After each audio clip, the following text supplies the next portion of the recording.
बिस्मिल्लाहिर्रहमानिर्रहीम। नाजरीन अस्सलामु अलैकुम।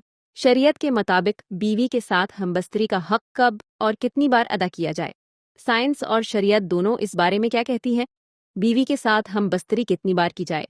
कितने दिनों के बाद बीवी के साथ हमबस्तरी करनी चाहिए? मोहतरम नाजरीन, हमबस्तरी से मुताल्लिक ये ऐसे सवाल हैं जो सबसे ज़्यादा पूछे जाते हैं। कुछ लोग अपनी बीवी के साथ रोज़ाना हमबस्तरी करते हैं, कुछ हफ्ते में एक बार और कुछ डर के मारे महीने में सिर्फ एक बार हमबस्तरी करते हैं। अब सही सूरत क्या है? इस वीडियो में इस पर बात करेंगे। सबसे पहले मैं बात करती हूँ कि बीवी के साथ हमबस्तरी कब की जाए। देखें, हर मर्द और औरत में शहवत का मेयार यकसा नहीं होता। किसी मर्द में शहवत बहुत ज़्यादा होती है और किसी में बहुत कम। यही हाल औरतों का है कि किसी औरत में शहवत ज़्यादा होती है और किसी में बहुत कम।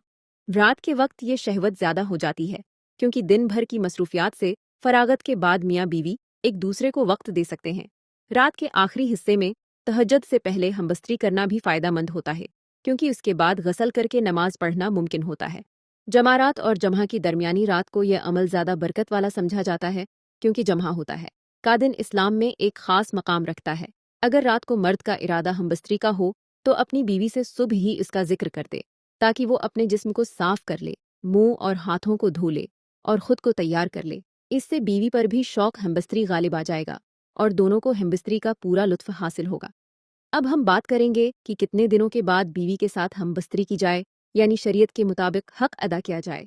इससे पहले आप ये जान लें कि हमबस्तरी में वक्फे की दो हैसियतें हैं, एक शरई हैसियत और दूसरी तबी हैसियत। सबसे पहले शरीयत की बात करते हैं। शरीयत में उसकी तादाद मुतय्यन नहीं है कि कितनी बार और कितने वक्त के बाद हमबस्तरी की जाए। इसका जवाब ये है कि ये हालात अपनी हैसियत के एतबार से मुख्तलिफ हो सकते हैं। जबकि मर्दों की ताकत में भी फ़र्क होता है, तो शरीयत की आदत नहीं कि वो इस तरह के मामले में तादाद मुतय्यन करे। इहादिस में है कि अगर किसी का कोई उज़्र न हो तो वो बीवी के साथ हमबस्तरी करे। इमाम मालिक रहमतुल्लाह अलैह का कौल यही है। हदीस शरीफ में है कि अब्दुल्ला बिन उमरू बिन अल-आस रज़ियल्लाहु अन्हुमा ने रसूलुल्लाह सल्लल्लाहु अलैहि वसल्लम से अर्ज़ किया, या रसूलल्लाह, क्या मुझे ये नहीं बताया गया कि तू दिन को रोज़ा रखता है और रात को क़याम करता है? मैंने अर्ज़ किया, जी हाँ या रसूल अल्लाह। आप सल्लल्लाहु अलैहि वसल्लम ने फरमाया, ऐसा न करो बल्कि रोज़ा भी रखो और इफ्तार भी करो, क़याम भी करो और सोना भी, क्योंकि तेरे जिस्म का तुझ पर हक है, तेरी आँख का तुझ पर हक है और तेरी बीवी का भी तुझ पर हक है। ये हदीस इस बात की तरफ इशारा करती है कि शौहर पर बीवी का हक है कि वह इसके साथ हमबस्तरी करे। तभी लिहाज से हफ्ते में 3 से 4 बार हमबस्तरी करना चाहिए। 3 दिन में सपरम बनते हैं और 4 दिन हैं बाद वो फिर से तैयार हो जाते हैं। रोज़ाना या दिन में 2 बार हमबस्तरी करने से चंद ही दिनों में मर्द की ताकत कम हो जाती है और ब्लड प्रेशर कम होने लगता है। इस नुकसान से बचने के लिए ज़रूरी है कि हफ्ते में 1 से 2 बार हमबस्तरी की जाए। अल्लाह ताली हम सबको समझने और अमल करने की तौफीक अता फरमाए। आमीन।